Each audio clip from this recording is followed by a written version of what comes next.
네, 보령 해저 터널 도로가 결로 현상으로 인해서 비가 온 것처럼 젖는다는 내용 YTN이 얼마 전에 보도해 드렸는데 인천 북항 해저 터널에서도 비슷한 문제가 발생하고 있는 것으로 확인됐습니다. 이번에는 터널 포장 도로로 바닷물이 새어 들어온 것으로 확인돼 불안감은 더욱 클 수밖에 없는데요. 취재 기자와 더 자세한 이야기 나눠보겠습니다. 김예린 기자 나와 있습니다. 어서 오십시오. 네, 안녕하세요. 자, 김혜린 기자, 보령 해저 터널에 이어서 북항 해저 터널까지 문제가 불거진 건데 바로 화면부터 보죠. 네, 네네. 어떤 상황입니까? 네, 지난 6월 18일에 찍힌 영상 보시겠습니다. 이제 김포 인천 고속도로에 있는 북항 해저 터널 가장자리에 군데군데 물자국이 이어지는 모습입니다. 네. 또 이렇게 한 개의 차선이 흠뻑 젖어서 물이 고이기도 하는데요. 지난달 말에 취재진이 직접 해당 터널에 가보았습니다.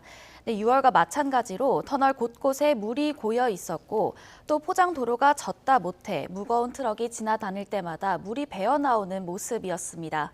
북항 해저 터널을 매일같이 오가는 한 시민은 이미 수년 전부터 도로가 젖은 모습을 목격했다고 하는데요. 직접 들어보시겠습니다.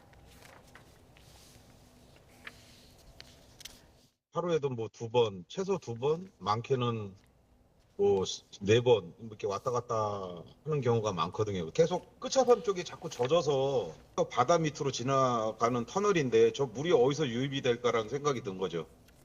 그러니까 이제 불안한 생각도 많이 들고 사실은. 이미 수년 전부터 목격이 됐다고 하고 바다 밑으로 지나다 보니까 하루 이틀 문제는 아닌 것 같은데 바닷물이 새어 들어온 겁니까? 네, 결론부터 말씀드리면 터널 안으로 바닷물이 새어 들어온 게 맞습니다. 먼저 취재진이 문제 현상에 대해서 터널 운영사 측에 문의했는데요. 운영사의 설명은 오락가락했습니다. 처음에는 바닷물이 스며들어온 게 맞다고 하더니 질의가 계속되자 나중에는 바닷물과 지하수가 섞여서 들어온 거라고 해명했습니다. 또 해저 터널에 바닷물이 새어 들어온다는 것 자체가 또 시민들에게 두렵게 다가올 수밖에 없다면서 이런 해명을 반복했는데요. 네. 이제 시민들에게 불안감을 줄 수 있다는 것을 알면서도 빠른 조치가 취해지지 않은 건 또 이해하기 어려운 부분입니다. 네, 아까 제보자 인터뷰에서 대체 저 물이 어디서 유입될까 하는 생각이 든다면서 불안하다. 이 인터뷰 안에 다 이번 사안에 논란이 들어있는 것 같은데 해저 터널에 바닷물이 비친다. 뭐 언뜻 듣기에도 큰 문제처럼 들리거든요. 어쩌다가 여기까지 오게 된 겁니까? 네, 해저 터널은 이제 물이 완전히 들어오는 거를 완벽하게 네. 막아내기가 어려워서 이제 일정량의 바닷물이 들어오는 걸 전제로 설계됩니다. 이제 그만큼 다시 바다로 물을 배출하는 길인 배수로가 중요한 역할을 할 수밖에 없는데요. 네. 이제 북항 해저 터널은 바다 밑을 관통해서 가운데 지점이 바닷속 59m까지 내려가는 그릇형 구조로 설계됐습니다. 또 유입된 물은 배수로를 타고 집수정에 모인 뒤에 펌프를 통해 북한 바다로 빠져나가게 되어 있는데요. 이제 문제는 가장 아래쪽 집수정으로 내려가는 배수관이 막히면서 배수관으로 흘러 들어가야 하는 것이 이제 터널 밖으로 빠져나가면서 이제 문제가 시작이 된 겁니다. 운영사는 배수관에 문제가 있다는 것을 인정하면서도 안전성에는 문제가 없다고 해명했습니다. 직접 들어보시겠습니다.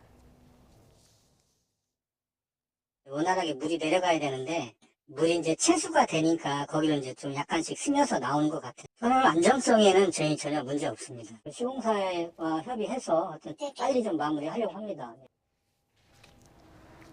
네, 하지만 전문가들은 도로가 젖을 정도로 물이 새어 들어오는 것 자체로도 차 사고를 유발하는 등 안전 문제를 불러올 수 있다고 경고했습니다. 네. 또 상당량의 해수가 유입될 경우에 대형 참사로 이어질 수 있는 만큼 해수 유입 억제와 처리가 중요하다고 설명했습니다.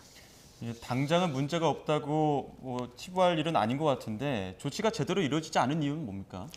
네, 터널 운영사는 배수로가 이제 막힌 것 같다면서도 정확히 어느 부분이 문제인지 파악하지 못하고 있었습니다. 이제 도로 아래로 난 배수관은 점검을 못하도록 설계돼 있다는 황당한 이유를 들었는데요. 네. 배수로가 막힐 수 있는데도 점검이나 관리하는 것 자체가 어렵다는 건 상식적으로 이해할 수 없는 부분입니다. 또 전문가 설명 직접 들어보시겠습니다. 점검이 안 되는 게 아니라 점검을 불편하게 만든 설계. 그거는 처음 설계 계획하고 설계 심의할 때부터 뭔가 잘못됐죠. 요즘 로봇 같은 것을 투입해 놓으면은 위치를 정확히 알 수가 있고 어떤 물질이 막혀 있는지를 알 수가 있습니다. 점검이 안 되는 게 아니라 점검을 불편하게 만든 설계라고 하셨네요. 네, 교수님이. 맞습니다. 네. 또 게다가 저희가 인터뷰한 제보자는 이미 지난해 터널 운영사 측에 도로가 젖는다는 민원을 넣었다고 합니다. 조치하겠다는 답변이 돌아왔지만 문제 상황은 그대로였다는데요. 직접 들어보시겠습니다.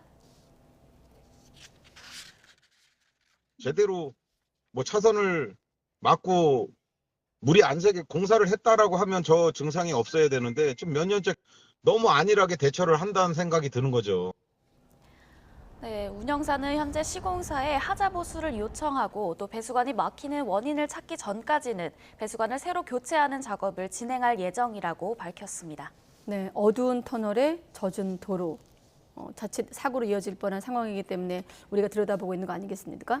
자, 그런데 이 북항 해저터널 예전에도 도로가 침수되는 등 문제가 좀 있었던 곳이죠. 네, 인천 북항해저터널은 지난 2017년에 개통했습니다. 하지만 개통 넉 달 만에 터널이 집중호우로 침수되면서 차량 통행이 일주일 동안 전면 제한됐는데요. 네. 조사 결과 공사 과정에서 설계 적정성에 대한 검토가 미흡해 배수 체계에 문제가 있었던 것으로 파악됐습니다. 국토교통부는 당시 운영사에 과태료 처분을 내렸습니다. 하지만 이후에도 스프링클러 오작동으로 도로 100m 길이가 온통 빙판길이 되는 등 사고가 끊이질 않았던 곳입니다. 예, 저희가 얼마 전에 뭐 보령 해저터널 물에 젖는다는 소식도 전해드렸고 네. 지금 이번 소식도 전해드렸는데 이렇게 해저터널 관련된 문제가 끊이질 않다 보면 시청자들 입장에서 또 그 터널 이용하는 분들 입장에서 불안할 수밖에 없겠어요. 네, 맞습니다. 자, 앞서 저희 YTN은 충남 보령 해저터널 도로가 물에 젖는 현상을 연속 보도했습니다. 당시 해당 터널의 물 젖음 현상은 배수관 온도가 낮아서 생기는 결로 때문인 것으로 드러났는데요. 국토교통부는 문제 제기가 이어지자 뒤늦게 설계 단계부터 결로를 예방할 수 있도록 관련 기준을 마련하겠다고 밝혔습니다.